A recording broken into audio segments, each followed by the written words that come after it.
Story 1. I was 24, living alone for the first time. A one-bedroom flat on the second floor of a converted house in a quiet street. I worked from home doing freelance graphic design, so I spent a lot of time in that flat. I knew every sound the building made. The pipes knocking when the heating kicked in, the front door downstairs that never shut properly, the woman below me who watched television until 2 in the morning. About a month after I moved in, I started noticing that things weren't exactly where I'd left them. A mug moved from one side of the counter to the other. A chair pulled out slightly when I was sure I'd pushed it in. A towel folded differently than how I fold towels. Every time, I'd convince myself I'd just forgotten doing it. Because what's the alternative? That someone came into your flat and moved a mug? It went on like that for weeks. Small things that were easy to explain away. Then one evening, I came back from the shop and found my laptop open on the kitchen table. I always closed it. Always. It was one of those habits I'd had since uni.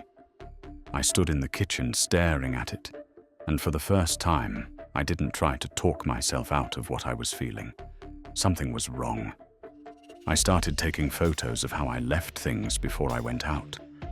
The position of objects on the counter, the angle of the blinds, how my shoes were lined up by the door. Almost every time I came home, something had moved. Not by a lot, just enough that you'd miss it if you weren't looking. I told my landlord I thought someone had a key to my flat. He said that was impossible, but offered to change the locks.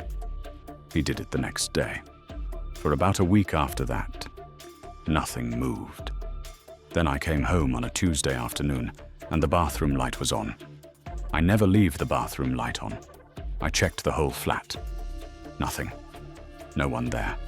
I set up my laptop webcam to record while I was out. When I watched the footage back, for 6 hours, nothing happened. Then, at around 2 in the afternoon, the door to the hallway storage cupboard opened from the inside, and a man stepped out. He was thin, maybe in his 40s, wearing a dark jumper and jogging bottoms. He walked through my flat like he owned it. Went into the kitchen, opened the fridge, stood there for a while, then closed it. Walked into my bedroom, sat on the edge of my bed for a few minutes, got up, and went back into the cupboard. Pulled the door shut behind him. I called the police from outside the building. They found him in the cupboard. He'd been living in there. Sleeping bag, water bottles, food wrappers stuffed behind the boiler. He'd been getting in through a shared basement entrance that connected to the cupboard through a hatch I'd never noticed. I don't know how long he'd been doing it.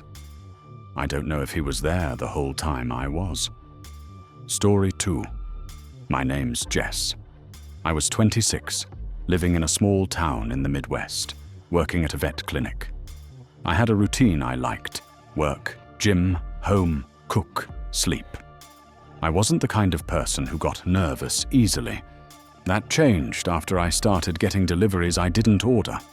The first one was a small package on my doorstep with no return address. Inside was a vanilla-scented candle.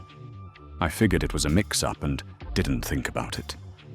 A few days later, another one. A scarf, nice quality, clearly not cheap. No return address, no note. I asked around, and nobody I knew had sent it. Over the next couple of weeks, more packages arrived. Earrings. A book I'd mentioned wanting to read in a conversation at work months ago. Then, a framed photo of a sunset that looked like it had been taken from the hill behind my house. That one made me stop. I hadn't posted about that hill online. You couldn't see it from the road. You'd have to walk up there to see that view, and you'd have to know it meant something to me. I went to the police. They said, without an explicit threat, there wasn't much they could do. They told me to keep a log. 2 days later, I came home and found a package sitting inside my house, on the kitchen table. The doors had been locked, the windows were shut. Inside was a Polaroid of me sleeping in my bed. The angle was from near the foot of the bed, slightly to the right, exactly where my closet was. The police came and searched the house. They found marks on the closet's back panel where it had been pried open and reattached repeatedly. Behind it was a crawl space running along the bedroom wall. There were blankets in there, empty water bottles, and more Polaroids. Dozens of them. All of me. Taken while I was asleep. Over what looked like weeks. They never found who it was. Story 3. I'm Aaron. This happened when I was 17. My parents had gone away for a long weekend and left me home alone, which they'd done before. We lived in a quiet neighborhood, the kind where people left garage doors open during the day. First night was fine. Stayed up late, ate garbage food, watched films. The second night, I was in the living room around midnight when I heard tapping on the sliding glass door to the back garden. Light, rhythmic tapping, like fingers drumming on glass. I muted the TV. It stopped. I figured it was a branch or an animal and turned the volume back up. 10 minutes later, it started again. Same rhythm, same spot. I got up and walked over to the door. The garden was dark, but the patio light reached out far enough that I could see the first few meters of grass. Nothing there. I turned the patio light off and pressed my face to the glass, cupping my hands around my eyes to see further. That's when I saw a face staring back at me from about 3 feet away, just beyond where the light had reached. They'd been standing there the whole time, just outside the edge of the light, waiting. I stumbled backward so hard I knocked over the coffee table. By the time I grabbed my phone and turned the patio light back on, whoever it was had gone. I called my parents. They told me to lock everything and call the police, which I did. The police came, checked the garden, and found footprints in the mud along the fence line. Not just from that night. There were layers of them. Old ones dried into the dirt underneath fresh ones.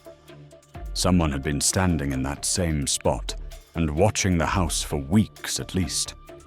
I slept with every light on until my parents came home. They installed cameras the following week. We never saw anyone on them, but the footprints kept appearing. Which of these stories creeped you out the most? Do you have a story of your own? Comment below, and don't forget to like and subscribe while you're there.